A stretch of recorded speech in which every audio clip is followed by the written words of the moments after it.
Sir வந்து தமிழ்நாட்டிலே இந்தியாவிலே சரிங்களா? இந்தியாவிலே முதல் டெஃப் பிளைண்ட் யுஜிசி நெட்ட வந்து கிளியர் பண்ணியிருக்காரு சக்சஸ்ஃபுல்லா.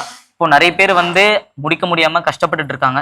பட் இவரோட பாயிண்ட் ஆஃப் வியூல இருந்து நார்மலா இருக்கிற எங்கள மாரி ஆட்களும் சரி, பீப்பிள் வித் டிசபிலிட்டி அவங்களும் சரி, யுஜிசி நெட்டுக்கு எப்படி பிரிப்பேர் பண்ணலாம்? எப்படி அவங்கள ஃபர்ஸ்ட் தயாரிக்கணும்? யூஜிசி எக்ஸாம் ப்ரிப்பேர் பண்ணோன்னா அதுக்கு நம்ம எப்போவுமே முதல்ல நாலேஜ் இருக்கணும், அறிவு கூர்மை இருக்கணும், என்னன்னா தைரியம் இருக்கணும். நம்ம நான் எப்போ யூஜிசி எக்ஸாம் இப்போ கூட பாஸ் பண்ண முடியும். நாலேஜ் அந்த சப்ஜெக்ட் நாலேஜ் இருக்கணும். பட் நிறைய கொஷின்ஸ் இதில் ஃபுல்லாக ஜென்ரலாக இருக்கும்.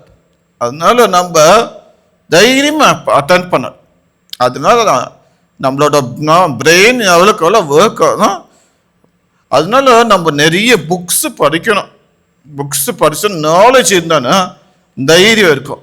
அதாவது தான் சொல்ற கல்வி அப்படின்னு சொல்ற தைரியத்தை கொடுக்கும். இப்போ நிறைய பேர் வந்து யூஜிசி நெட் முடிக்கிறதுக்கு முயற்சி பண்ணிட்டு இருப்பீங்க. நிறைய அட்டம்ப்டும் இருக்கும். இந்த நிகழ்ச்சி பார்க்குற ஒவ்வொருத்தருக்குமே இப்போ சார் வந்து சக்சஸ்ஃபுல்லா அதை வந்து கிளியர் பண்ணியிருக்காருன்னா அவர் சொல்ற ஒரு பேசிக் அடிப்படையான விஷயம் என்னன்னா நாலேஜ் இருக்கணும், நிறைய புக்ஸ் படிக்கணும். அந்த ஒரு ஜென்ரல் நாலேஜ் இருந்தா தைரியமா நீங்க அட்டன் பண்ணீங்கன்னா நீங்களும் கிளியர் பண்ணலாம் அப்படின்றத சார் சொல்றாரு.